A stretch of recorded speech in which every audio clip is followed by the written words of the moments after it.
Questo è il monumento San Giovanni degli Eremiti. È un edificio arabo con le tipiche cupolette rosse nella vicinanza del palazzo del Parlamento siciliano, che si trova proprio là di fronte a noi.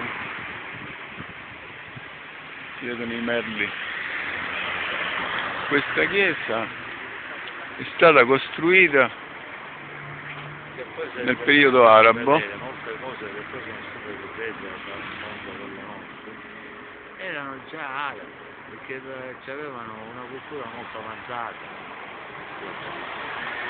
Addirittura ci sono delle cose, hanno fatto invenzioni, un sacco di invenzioni che poi sono state vedute dopo secoli, che praticamente già l'avevano inventata molte cose. Non è che sono, cioè, anche nella storia del primo mondiale, per quanto riguarda, che ci sono, infatti ogni tanto poi cominciano a prendere, c'era uno famoso, non so quanti sono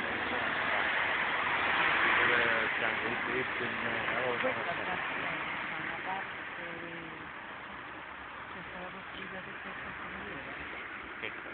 Questa parte qua, Questa sì.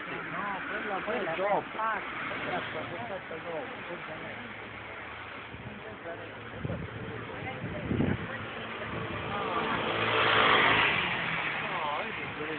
già ho detto che forse te lo chiedevo.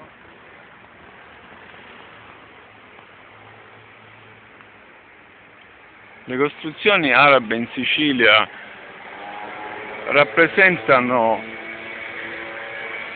l'unione di tutta la scienza e di tutta l'arte che gli arabi erano riusciti ad accumulare nel periodo d'oro della massima espansione nel Mediterraneo.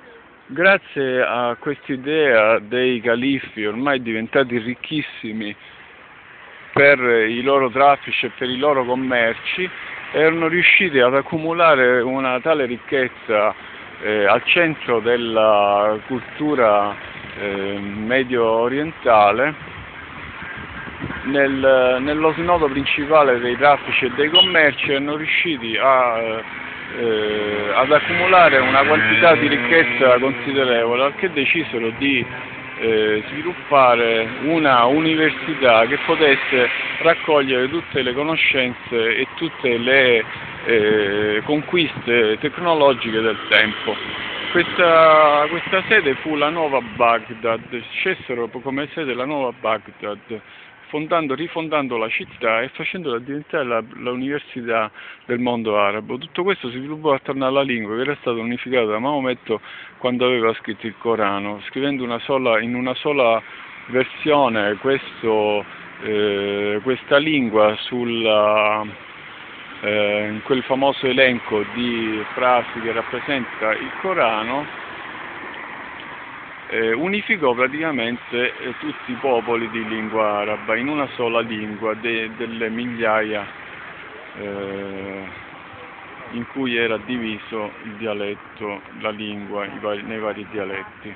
Questo produsse una concentrazione incredibile della nazione araba.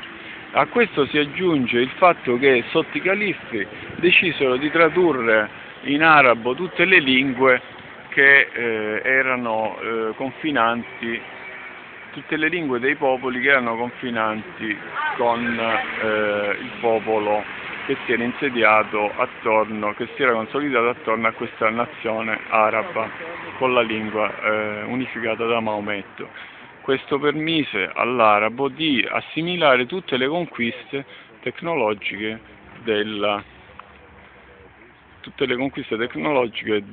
mondo conosciuto dell'epoca, cioè praticamente incamerarono tutte le conquiste dell'India, dell'Iran,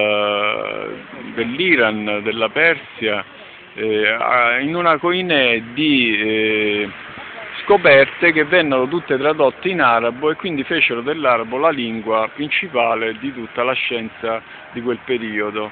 E riuscirono così a trasformare, a recepire in arabo tutte le discipline del mondo conosciuto nel massimo del loro sviluppo.